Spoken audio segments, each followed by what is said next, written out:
Welcome back. वापस आ चुके हैं हम ब्रेक से और आप हमारे साथ हैं रमज़ान की रौनकों में, अफ्तार की रौनकों में। सॉरी, मुझे मेरे ख्याल से आज रोज़ा कुछ ज़्यादा लग रहा है। मैं थोड़ा सा फंबल भी कर रही हूँ और मैं कुछ थोड़ी सी घबराई भी हूँ। हो रही लेकिन बहरहाल एक काम करें ना, वो लोग जो हमारे यहाँ रेडियो पर हमें कॉल कर सकते हैं, बात कर सकते हैं, जो नहीं देख सकते कि मैं कितने फंबल कर रही हूँ। जी हाँ, तो देख नहीं सकते, सुन सकते हैं।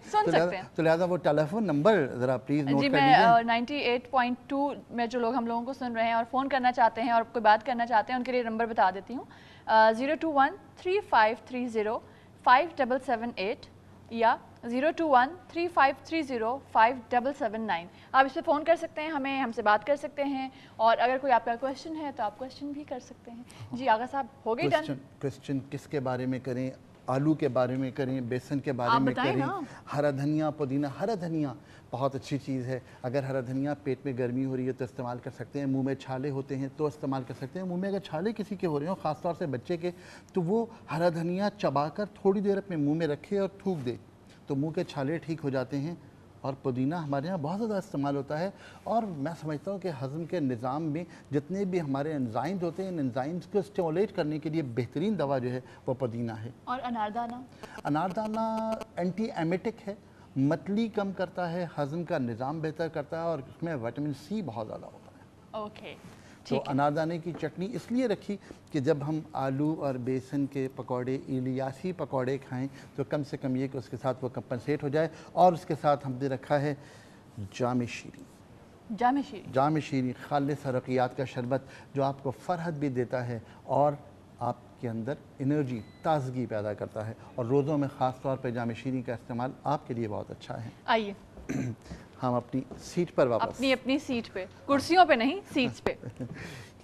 क्योंकि कुर्सी थोड़ी सी खतरनाक हो जाती है। आज क्या बात है, आपको कुर्सी बहुत याद आ रही है। बस मैं चाह रही हूँ कि लोग जो कुर्सी के पीछे इतना कुछ कर रहे हैं वो ज़रा थोड़े ठीक हो जाएं और कुर्सियों की जगह अपने ऑफिस में सोफे रख लें ताकि हालात कुछ बेहतरी की तरफ जा सकें। शायद ये तो एक मजाक की बात हो रही थी। अच्छा, अब मैं एक चीज़ और पूछना चाहूँगी। ये जो हमारे यहाँ चटनियाँ बनती हैं, मैंने बहुत सारे जो टिप्स से जिन लोगों का ताल्लुक़ होता है या जो हकीम होते हैं, मैंने उन्हें ये कहते हुए सुना है कि चटनी, अचार और इस तरह की जो चीज़ें होती हैं वो आपके निज़ाम हज़म को बेहतर बनाती हैं। लेकिन मैंने जो चीज़ पर्सनली नोट की है वो ये है कि जब आपके टेबल पे खाने के साथ इस तरह के लवाज़मात होते हैं तो आप नॉर्मल खाने के बनिस्बत ज़्यादा खाना खाते हैं। एग्जैक्टली, ये जवाब भी आप ही दे रही हैं। यानी इसलिए कि चटनियाँ और ये तमाम चीज़ें जो हैं ये हमारे एंजाइम्स को इतना स्टिमुलेट कर देते हैं कि आप खाना खुद ब खुद ज़्यादा खा लेते हैं। पहली बात। तो आप पतले कैसे होंगे? आप और यही मैं नहीं मैं आपसे वही अर्ज़ कर रहा हूँ कि ये, और यही बात है कि अगर आप चटनियाँ और अचार अपने दस्तर पे रखें, देखिए रोज़ा है, माफ़ कर दीजिएगा, लेकिन एक बात कह रहा हूँ कि अगर आपकी टेबल पर चटनियाँ और अचार हैं तो आपकी बॉडी का रिएक्शन क्या होगा? सबसे पहला रिएक्शन ये होगा कि मुंह में पानी आएगा और ये पानी दुनिया का बेहतरीन एंटासिड है, हमारे जिस्म की, मैदे की तेज़ाबियत को कम करने के लिए बेहतरीन दवा है। और अगर इस तरह अमल किया जाए तो डेफिनेटली ये बहुत बेहतर है। आपका मतलब ये है कि चटनी और अचार होना चाहिए, टेबल पे ज़रूर होनी चाहिए। आप खाएं ना खाएं ये आपकी मर्ज़ी है। अल्लाह करे मेरे घर में टीवी ना चल रहा है इस वक्त वरना मुझे आज जाके 4 तरह की चटनियाँ और 10 तरह के अचार रखने पड़ेंगे। देखिए बात यह है कि जो ईस्ट है, मैं शायद ये मेरा अपना पॉइंट ऑफ व्यू है कि ईस्ट खाने में पूरी दुनिया में आज भी उसकी रिवायात सबसे पहले नंबर पर, अच्छा, सबसे पहले नंबर पर है। और मैंने जो किताब लिखी है उस किताब को अगर आप देखें तो आपको अंदाज़ा होगा कि कैलोरी वैल्यूज़ के लिहाज से शायद उर्दू ज़बान की पहली किताब है। उस किताब का नाम है हकीम साहब का दस्तरखान, वो मेरी लिखी हुई है। कभी पढ़िएगा, आपको अंदाज़ा होगा कि कितनी तब्दीलियाँ हमारे माशरे में आ गई हैं। उन तमाम तब्दीलियों को कैसे हम बेहतर कर सकते हैं, हमारे हज़म के निज़ाम को बेहतर कर सकते हैं। ये तमाम चीज़ें चलती रहेंगी, ये रौनकें चलती रहेंगी।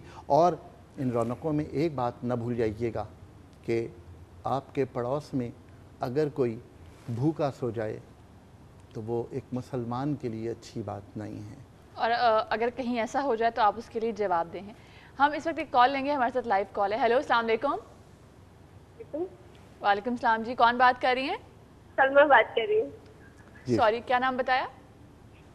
सलमा। जी सलमा, कैसी हैं आप? जी बिल्कुल ठीक है। वो डॉक्टर आगा से बात करनी थी। बिल्कुल कीजिए। जी मैं हाजिर हूँ जी। अस्सलाम वालेकुम। अस्सलाम वालेकुम डॉक्टर जी बेटे। جی ڈاکٹر مجھے آپ سے بہت ضروری بات کرنی تھی، اور دوسرا یہ کہ میں نے بہت فرمائش کی تھی کہ ڈاکٹر آغا کو جو ہے یہاں پر لائیں ہیلتھ میں، تو آج میری فرمائش بھی پوری ہو گئی ہے. مجھے آپ سے مطلب کانٹیکٹ نمبر یا کلینک کا جہاں بیٹھتے ہیں بات کرنی، میں ہارٹ پیشنٹ ہوں. اچھا بیٹے تھینک یو ویری مچ. میری درخواست یہ کہ آپ ہمارا جو کنٹرول روم ہے اس سے آپ رابطہ کر لیجئے. میرا موبائل نمبر وہ دے دیں گے آپ کو، میں وہاں سے تمام چیزیں آپ کو گائیڈ کر دوں گا. اس طرح میڈیا پہ کہنا مناسب نہیں ہے. Thank you so much Salma, thank you for calling. کیا ایسا ممکن ہے کہ آپ وہ سوال دوبارہ دہرا دیں لوگوں کے لیے جو تھا، جو ہم لوگوں سے آج سوال کرنا چاہتے ہیں؟ اچھا جی، سوال ہے آپ صلی اللہ علیہ وآلہ وسلم پر وحی کس سن عیسوی میں نازل ہوئی تھی؟ یہ ہمارا آج کا سوال ہے، اور وہ جو بھی وہ لوگ جو اس سوال کا صحیح جواب دیں گے انہیں ملے گا یہ خوبصورت تحفہ جو میرے سامنے رکھا ہوا ہے روزے میں، اور میں بار بار اس کی طرف دیکھ رہی ہوں اور کوشش کر رہی ہوں کہ نہ دیکھوں. یہ لیوپرڈ کی طرف سے آم کا تحفہ انشاءاللہ تعالیٰ آپ کو ملے گا اگر اس کا صحیح جواب ہوگا. اگر ہمارے پاس کئی کالرز ہوئے جنہوں نے صحیح جواب دیا تو اس میں جو سب سے پہلی کال جس کی ٹھیک ہوگی ہم یہ تحفہ اسے پیش کریں گے. بالکل. اس وقت ہم لیں گے ایک چھوٹا سا بریک، کہیں مت جائے گا، اسٹے ود اس. ہم واپس آئیں گے افطار کی رونقیں میں.